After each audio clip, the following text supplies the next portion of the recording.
Meus amigos, vamos supor que você já identificou que a peça então era um mandado de segurança. Pois bem, lá na Lei 2016, você tem ali o artigo 6º, o artigo 7º, o artigo 12, o próprio artigo 21 e 22, que são os que versam sobre mandado de segurança coletiva, como artigos de destaque para você poder manejar sua peça, principalmente quanto aos pedidos, né? Eles estão ali no artigo 7º e no artigo 12. Mas vamos supor que você identificou que a peça não é um mandado de segurança. A peça, eventualmente, é uma ação que corre pelo procedimento comum. Não é prudente que você simplesmente chame a peça de ação de procedimento comum. A FGV ela costumava aceitar, mas como a gente já havia antecipado no exame passado, ela passou a restringir mais que peça ela vai aceitar ou não. Agora, professor, eu identifiquei que a peça é uma ação que corre pelo procedimento comum. Eu estou com medo porque qual é a peça que eu vou escrever? Eu estou com medo de errar. Não fique com esse medo, porque basicamente você já acertou. Só em saber que é uma ação de procedimento comum, você já fez 99% do caminho. Falta a cereja do bolo. E essa cereja do bolo você vai identificar da seguinte forma: o que seu cliente precisa? Simples assim. Você vai ler de novo o enunciado e vai tentar identificar o que o seu cliente precisa.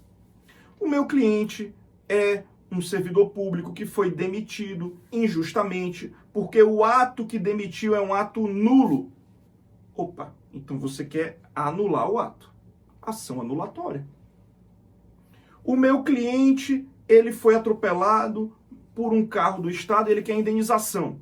Opa, ação indenizatória. Professor, mas se eu anulo o ato de demissão, lá na Lei 8.112, isso se chama reintegração. Opa, então você ainda está mais adiante. Você pode chamar de ação de reintegração. A FGV vai aceitar. Você pode chamar ação anulatória de reintegração. Melhor ainda. Aí que a FGV vai aceitar mesmo.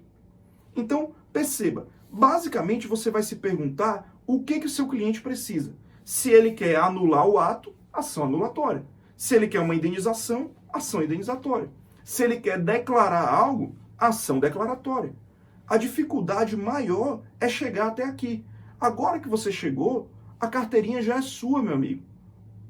Está nas suas mãos. É só você identificar o que o seu cliente precisa e colocar como este o nome da peça. Fechado? Para a gente encerrar, eu preciso falar com você também um pouco sobre os pedidos da ação de procedimento comum. Basicamente, você vai seguir o que diz o artigo 319 do CPC. O artigo 319 é um roteiro para tudo que você precisa.